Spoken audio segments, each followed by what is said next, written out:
Оспан көлі. Оспан 1892 жылы 40 жасында кенеттен қайтыс болып, артында 3 әйелі. Сол кездегі өлшеммен 2000 жылқы, 800-дей түйе, 3000-дай қой қалады. Бұл әлбетте үлкен дәулет болатын. Дүниесі түгел болғанмен 3 әйелінен ұрпақ болмағанын Оспанның өзі де, айналасы да үнемі өкінішпен айтып отыратын еді.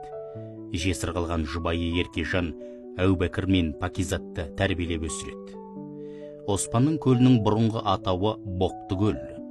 1885 жылы Жидебай қонысы Оспанның еншісіне тиген соң көл Оспанның иелігіне өтеді. Сөйтіп соның атымен аталып кеткен екен. Көл Жидебай қорығының оңтүстік батыс аумағында орналасқан. Көлге шығыс жағынан бару мүмкін емес, өйткені ол аумағы батпақты, сазды болып келеді. Көлдің суы аса тұзды, сол себептен де емдік қасиеті бар. Ел арасындағы әңгімеге сүйенсек, қышыма қотыр мен аллергиялық сырқаттарға, тері аурулар мен безеуге таптырмас емекен. Әрине, Оспан көлі Абай елі үшін үлкен мүмкіндік. Анығырақ айтқанда, ауданға туристер тартуды әлеуеттілік әкелетін бірегей жоба қарастыруға болады.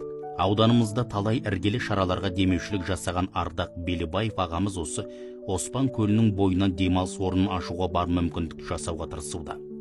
Десек те Оспан көлінің көркейер келешегі алда тәрізді. Мәселен, келесі жылы көл жағасына келушілер игілігіне арналған вагонды тұрғын үйлер мен киіз үйлер құрылмақ.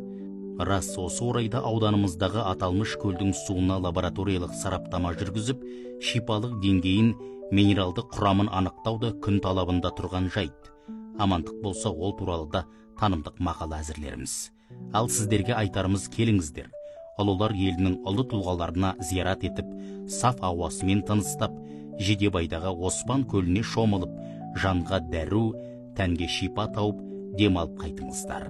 Анар Сәрсенбина, Абай елі. Оқыған Қуат Ахметжан, арнайы Семей арнасы үшін.